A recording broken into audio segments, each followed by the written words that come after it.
have created a DAO that implements several use cases of being able to interact with a Mongo DB database, right? And let's try and expose this as an HTTP web service, right? That we can use to interact with the database. So let's head over to the controllers, and let's create a controller that allows us to interact with this database through HTTP. So let's create a controller. We'll call it users.controller.server.js, and in here we want to have be able to retrieve all the users or create a user and whatnot, right? So how do we do that?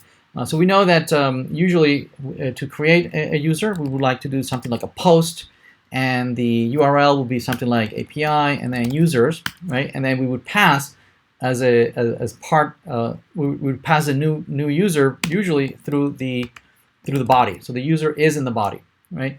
So to implement that, we know that we can use the Express library app and map this URL to a function, right? That is going to receive the request and response, and then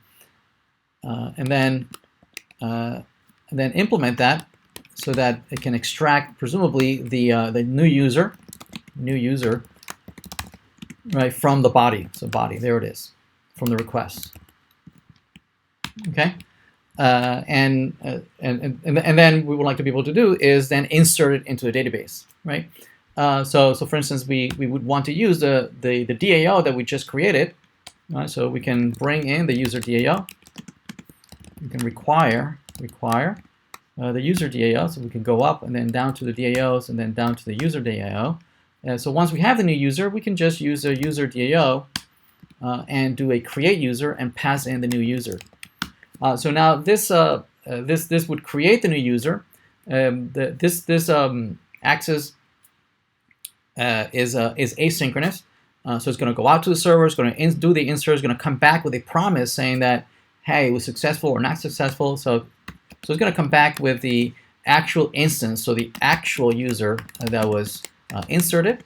And in here, what we could do maybe is send back this user to whoever queried, whoever sent this. So we can say response. We're going to send back the actual user. Okay, for this to actually work, wait a minute, I need to close this here, then and we'll close that there as well.